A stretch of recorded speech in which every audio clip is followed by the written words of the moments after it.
Oh boy. Hey everybody, my name's Bill. I'm an alcoholic. Hey, Bill. Thank you, David.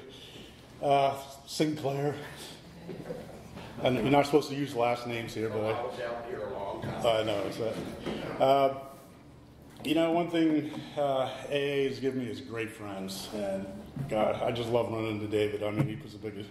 I don't know. We laugh and laugh and laugh about everything, and a lot of you people in this room are good friends of mine. I don't know what I've got a lot of great friends. Actually, I brought some notes too, just in case.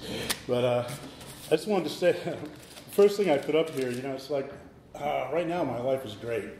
I've been in AA for quite a while, and I thoroughly just really know that without AA, my life, I probably wouldn't be alive. That's probably every one of you. I really think that, getting to AA was, I've had a really lucky life. I think I'm one of the luckiest people in the world. And, it's amazing. Anyway, I'll get into my story anyway, but my sobriety date is January 10th, 1987. And so that's like 36 years I've been sober, which is hard to believe. There aren't too many people around that in these groups now that are still alive or around. There's only a handful when I got here, and the reason why I'm up at this podium is the people that came before me, and I stood on the. And I do still stand on the shoulders of everybody that came before me. Moore County, this area is phenomenal with the people that came through such great, strong AA. And I stumbled into it in 1987. I was 2 months out of treatment, and I'd planned to move down here before I got out of treatment and quit my job. And then before I left, my siblings and my mother decided that if I was gonna do the big geographic cure, and you heard about a geographic cure. And, I was gonna move down here and I was 31 years old. I was gonna start my life over again. Everything was gonna be great. But they'd done a lot of Al-Anon. There's alcoholism in my family, and they'd done a lot of Al-Anon and a bunch of other stuff, and actually they'd done some interventions. They did an intervention on my father. So I was number 2 intervention in my family. So the day before I was going to move down here, they got together and had me over, and I thought they were just going to be a little cup of coffee and eat some donuts and good luck, Bill. And they had reserved a room for me in a treatment center, and. So very reluctantly, thinking that I didn't have a problem with alcohol. I didn't think I really did. But I guess I didn't think I had a problem with alcohol, but I went to the treatment center, so I guess I must have thought I had it. In the back of my mind, it was the denial was getting shattered a little bit, and so I went to that treatment center. Then, so 2 months later, I moved down here, and there was a. And matter of fact, David, so I was driving down US 1, my little car full of, I had my TV and my golf clubs and a couple of suitcases, and here I am, showing up. And I was a pretty big college basketball fan, and I was driving into town listening to NC State upset Carolina in the ACC tournament. That was my introduction to North Carolina, so there you go, David. But actually, I was a State fan when I first got here, but that got changed. But going back, it's like so I grew up I came down from Maine. So my cousin had moved down here previously, and he bought a business, and he bought a little restaurant, and so I was going to get into the restaurant business and with him and start my life over again. But then I ended up in treatment. Anyway, which was, they told me, getting out of treatment, don't do anything drastic in your life. Don't move. Don't get divorced. Don't do anything really drastic and stuff. But I'd already made plans, and coming down here, it was actually really good. I left all of my old friends behind. I got down here, and it took me about a week before I got to my first meeting. And I stumbled into this meeting in the next church down, and it was with Tom Ivester.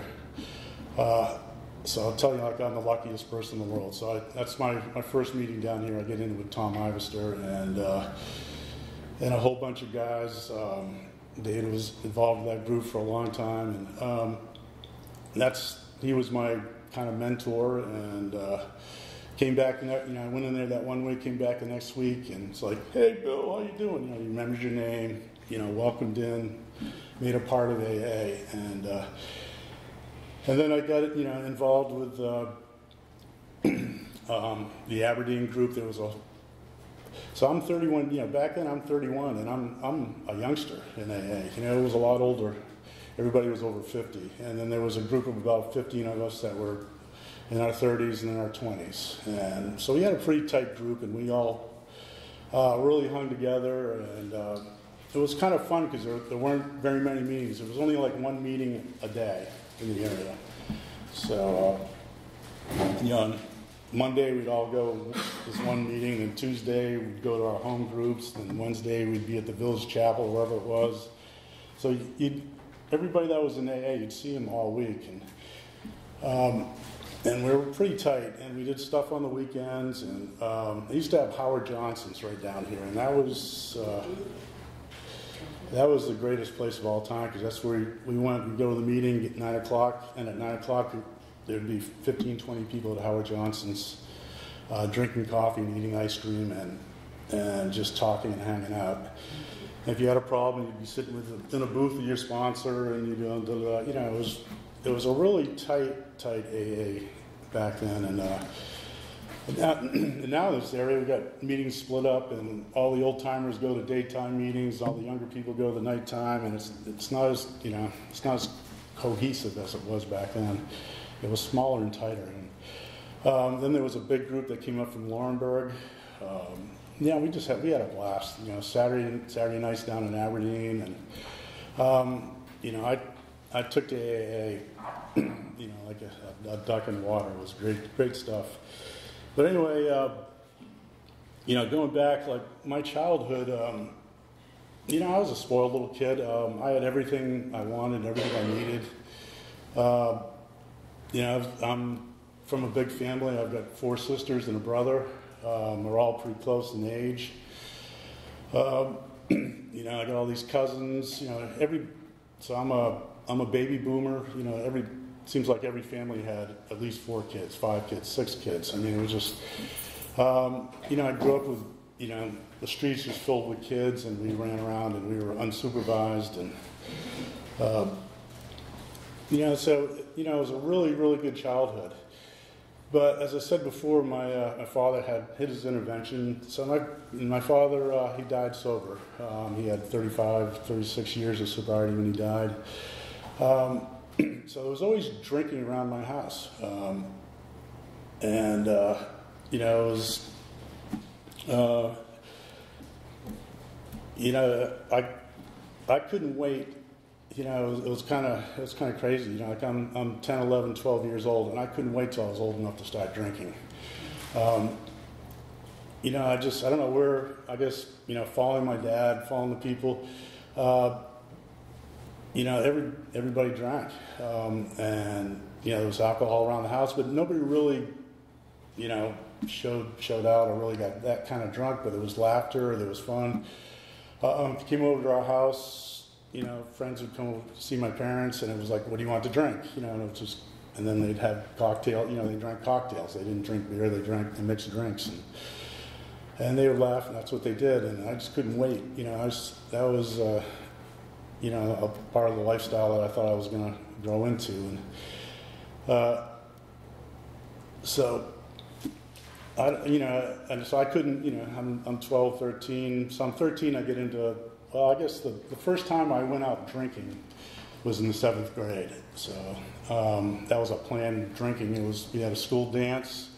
There was 5 or 6 of us that, we got together, and somebody had a pint of vodka. We had some Orange Crush. Some guy brought a bottle of homemade wine. And we went out in this field and we drank it and went to the dance, and everybody knew that we had gone out drinking, and it was kind of cool. And so that was like my first thing. And then so when I hit high school. I was freshman year. I was 13 years old, and so I was a little bit young for my age, young to start. And but at 13, I started drinking on the weekends. Hit 14 years old, and and the whole town, I don't know. It seemed like everybody did it. So we all run around the high school, on the weekends, and we have these parties and try and not get caught drinking. And I played sports. If you got caught drinking and playing sports, you were suspended for a year. So it was kind of a cat and mouse game, but it was the fun thing to do, and everybody did it. And very few people ever got caught doing it. But back then, so this is the early 70s, and drinking was kind of condoned, by everybody I knew. You could get away with a lot of it. It's your parents knew all the police. I'm in a small town. I'm up in Maine, and you get caught with, the police take you home. It's like you get a slap on the wrist. So I started drinking and getting drunk on the weekends, and I played basketball, I played football. Drinking got all, and it really interfered with that. By the time I was a senior, springtime of my senior year, I was drinking every day. I was skipping school. At one point in my springtime in my senior year in high school, I skipped school for 2 weeks in a row. I got away with everything.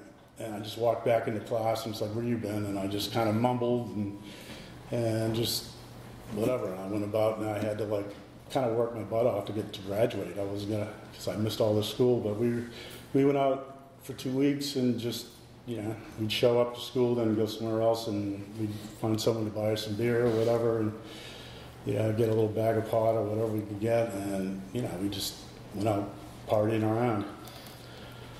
So that was, so I was 17 years old and 18 years old, and I started to get totally out of control. Somehow I got into college. It was expected for me to go to college, and I got into college. And, so about 6 years later, I finally graduated from college. It was a tough go around. I was 17, 18 years old, and that was kind of the peak of my drinking. I mean, I was totally out of control. Then I went up to college, and for the next 12 years, 13 years, I was trying to control my drinking, trying to. I got the same bug as my dad. I got this alcoholism, and I really don't know where it came from. I guess I guess I kind of know where it came from. It was like I really do not think I had a choice. I was kind of born to be an alcoholic. Alcoholism goes back in my family. I think my father's grandparents were alcoholic. I don't know how far back it goes, but my dad was a big-time drinker, and he got sober in his 50s and stayed sober. He had to wait around for about 5 years for me to get sober, and he never pressured me. And he let me run my little thing until it was time for me to have that family intervention. But as far as I think I had the nature. I think I had if they say alcoholism can be hereditary. I think I had the hereditary gene, and I definitely I definitely had the nurture. You know, I was taught how to drink. You know, I really had no choice in it. You know, this was the way I was going to be. And I can, you know, so, you know, all through high school, and I got into college, and I really tried to control it. You know, and it was in college. You know, I never was a daily drinker. I probably only drank 3 to 5 days a week. You know, I didn't drink every day. You know, I'd probably smoke pot on the days I didn't drink. You know, I mean, I got high every day. But I was really trying to succeed. You know, I had some ambitions and stuff. But I, you know, on the weekends, I would just blow it out. You know, I was a party animal on the weekends. And if you wanted to party, you know, I used to call it partying. If you wanted to drink and get drunk and you know, try and be, I used to call it being outrageous, you know, I was just a sloppy drunk, but I was trying to, you know, and it was all in fun. Then the thing about it was that everybody I know did exactly what I did. You know, I surrounded myself with a bunch of alcoholic. Well, I don't know if they were alcoholic. Everybody seemed to kind of grow out of it. There's a few of us that didn't. You know, I went all the way through my 20s. You know, so I got out of college at about 23 years old, still pretty young. But what alcohol did for me was it kind of, you know, just chipped away at my self-esteem. You know, I was kind of building up this pattern of failure. You know, I got my diploma, but, you know, I had a grade point average that was just barely passing. I had a degree in finance, and I really didn't learn anything. Never got a job in the finance field. I ended up waiting on tables and painting houses, which is a good job and stuff. But, you know, here I'm a college grad, and I should be, you know, getting into the work world. And so I got into sales, and I was, you know, selling tobacco products for a while, and then I got into the beer and wine sales. There you go, Fritz. So I did that until my 30s, and I was a really crappy salesman, and I hated it. But you know, the money, it was enough money to get me by and to carry on my my lifestyle, you know, whatever lifestyle that was. But you know, so I went through my 20s, and I had the apartment, and you know, we just partied every weekend all the way through. And one thing I noticed that my friends were kind of getting younger and younger. You know, a lot of my friends my age were, you know, they were stopping drinking, and they were, you know, getting married and getting families and moving on with their careers and, you know, moving on with life. And I'm still stuck in the bars. I'm still stuck at the parties and all that kind of stuff. And then my chance came to move down here, and you know, so I jumped at it. You know, it's like, okay, I can start new, and you know, this was going to be my new start. But luckily, you know, my siblings, my mothers had, you know, had the foresight that if I was going to start again, I needed to come down here sober, and I did. But one thing that, you know, I kind of wrote down here something about. So I got down here, you know, and it's so, you know, my drinking career was like from 13 to 31, and in that space of time, you know, the alcohol and the little bit of drugs I did, and you know, it really warped me. It warped me pretty good. You know, my poor little brain. You know, it's like I had a pretty good little brain, and you know, I abused the crap out of it for 13, 14, 15, 16, 17. You know, stuff that I did. You know. You know, we're all lucky we're not retarded. You know, the amount of stuff that we put in our bodies and killed our brains. And, but, you know, that whatever that was, 16, 17, 18 years or whatever it was, you know, that I did a lot of damage. And I settled, you know, I think I was you know, when I got down here, I was a pretty warped human being. You know, it's like, you know, I got out of treatment. And, you know, alcohol really built me up. You know, that was my, you know, that made, that was my manhood. That was, the amount that I could drink, and, it kind of was my whole identity. That's what I did on the weekends. I was a party animal, and that was my whole identity. And I took that away, and I got down here, and I literally had a hole in my stomach. I felt like I had nothing. I felt like the wind was just blowing right through me. Like I had no soul, without the alcohol filled all that up for me. That was my whole. And so when I got down here, and I'm sober, and I got this big hole in my stomach, and I am fearful, and I have no self-esteem, and it was tough. It was really tough. And that first year, but like I said, so I'm the luckiest guy around. What do? I walk into an AA meeting, and there's Tom I. And I get to meet Wallace, and I get to meet all these people that I had these great sponsors. Dick Corcoran, he's passed on. I mean, just go on and on of the people that were down in the Aberdeen building that we're all a product of. So that first year, and it was fear. And Richard Page. Richard Page is I don't know if you guys, some of you people remember Richard Page was a big part of this meeting. He was one of my best friends. And we all hung out together, and we did AA. We all did the steps. And slowly, it took me like 7 months to do my 4th step. I finally got that 4th step done.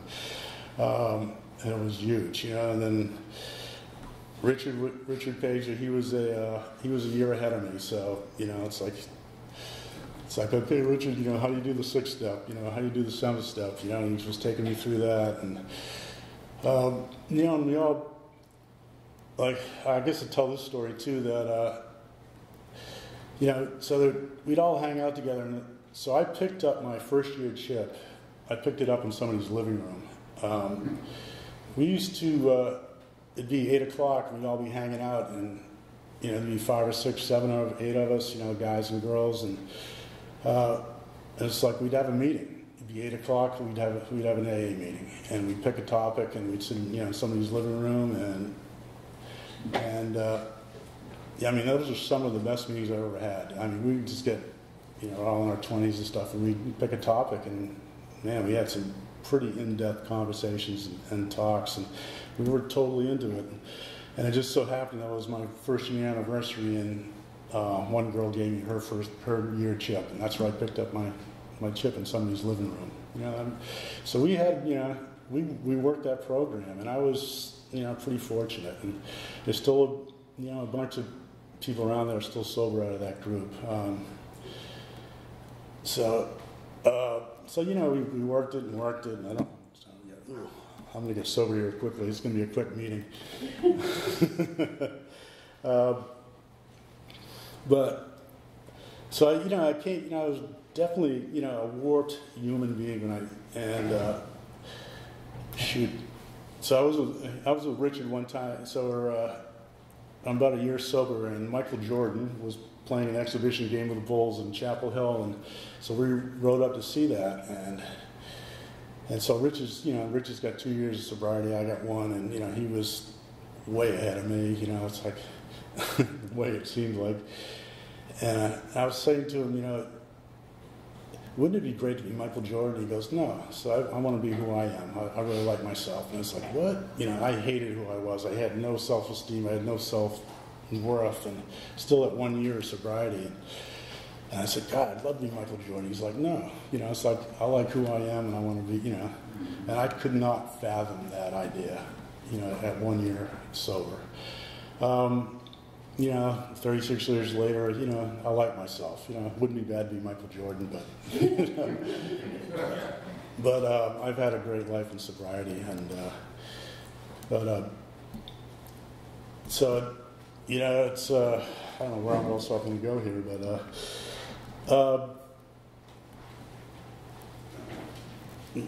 God, I think I'm almost done here. I've had to, I guess, so that was back, through the 90s. So I managed to, and it hasn't been an easy road. It's been a tough.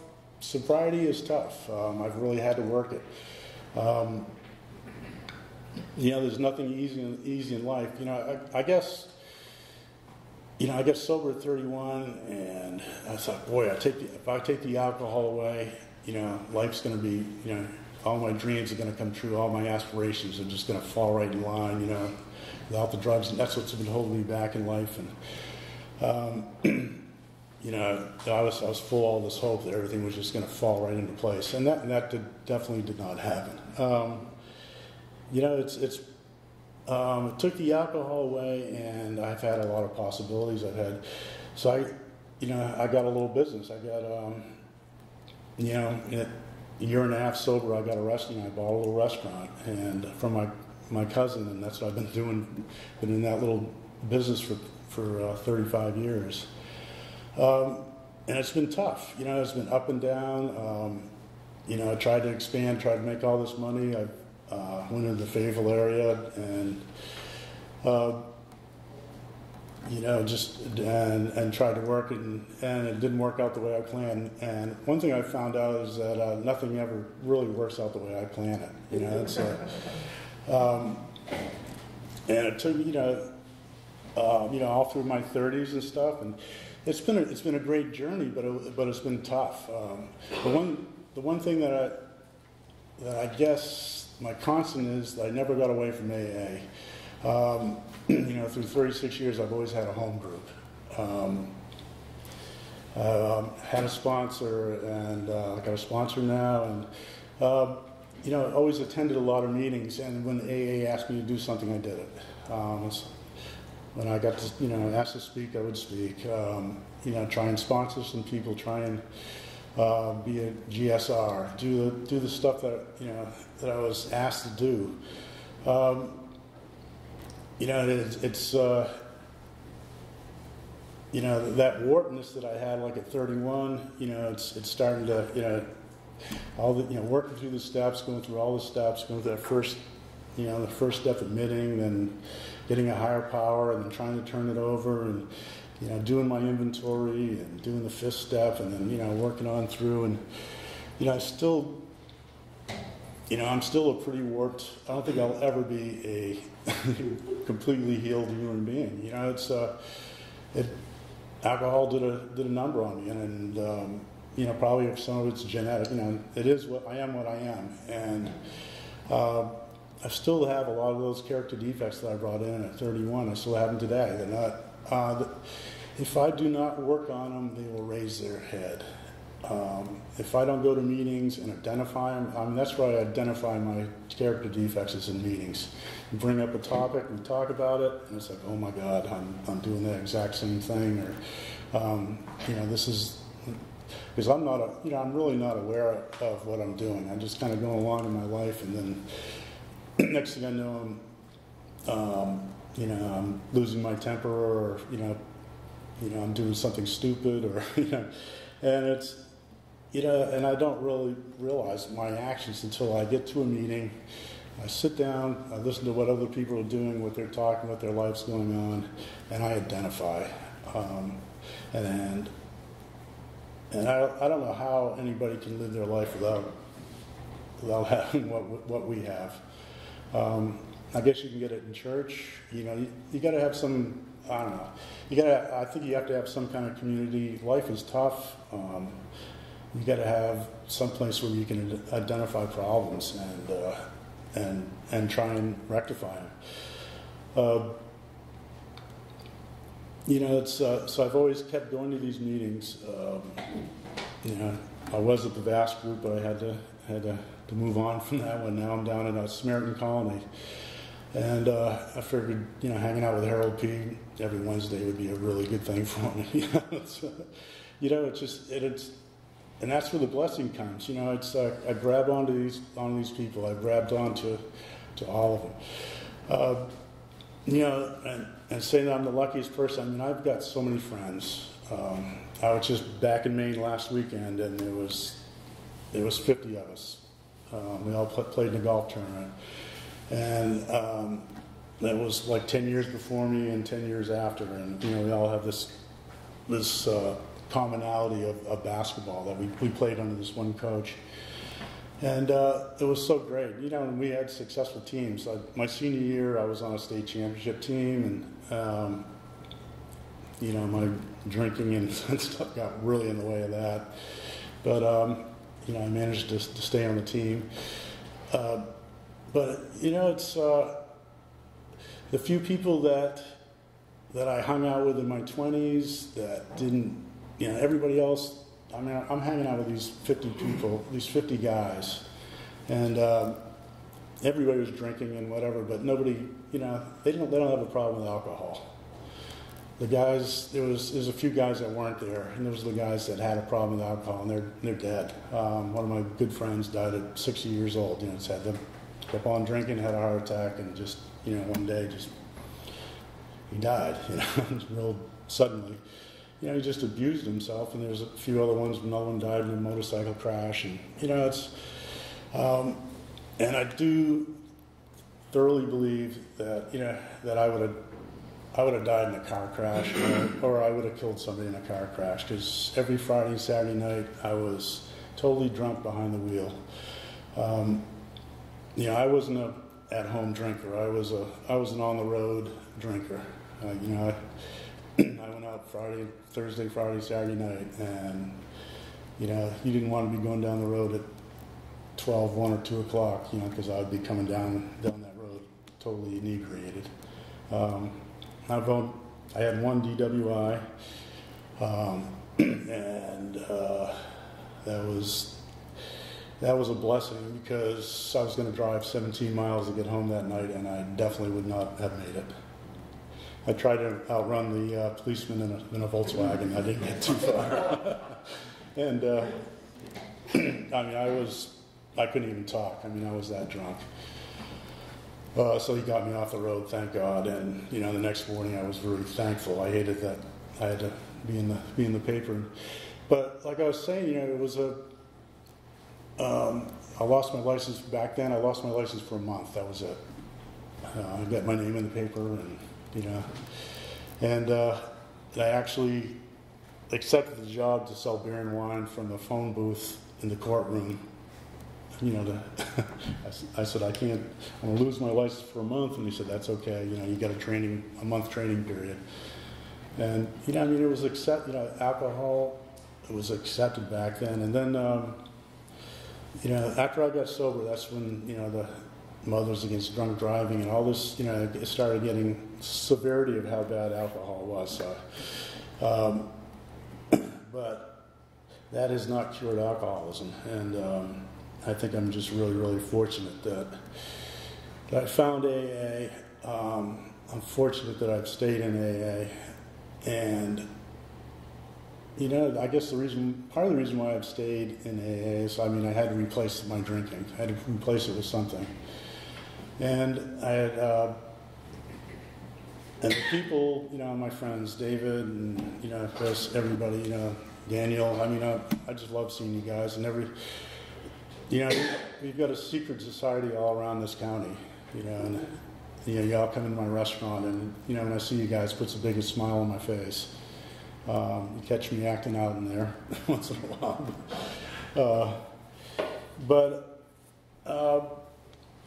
I worked the steps. I worked that 10 steps, weekly, daily.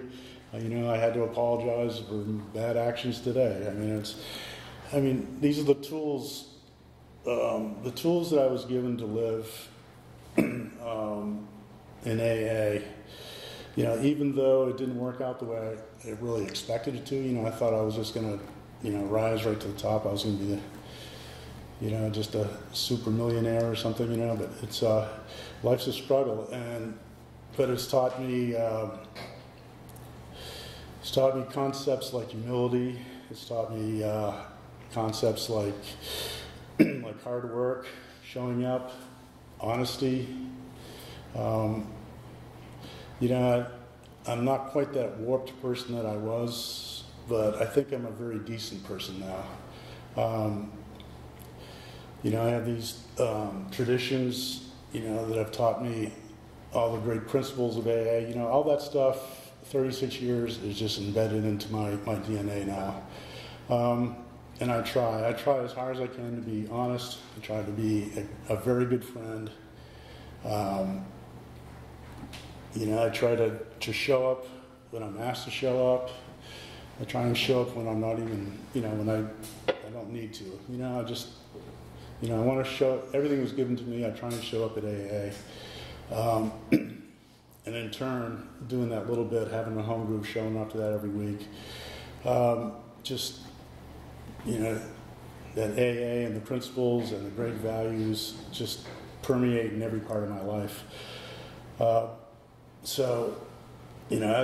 I say, and it's made me the luckiest person in the world. I just had a great month. I've worked hard all my life. I'm in my late 60s. I'm still working. But, I got to travel. I went on a golf trip, went to Ireland a month ago. Last week I just went up to Maine, visited my family and friends. I'm going to go back up the end of August. I'm going back up to Maine. I have my 50th high school reunion. So I'm getting old.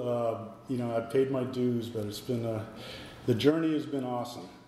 There was a lot of struggles, but I've been trudging along this journey of AA, and it's and I'm reaping all the benefits now.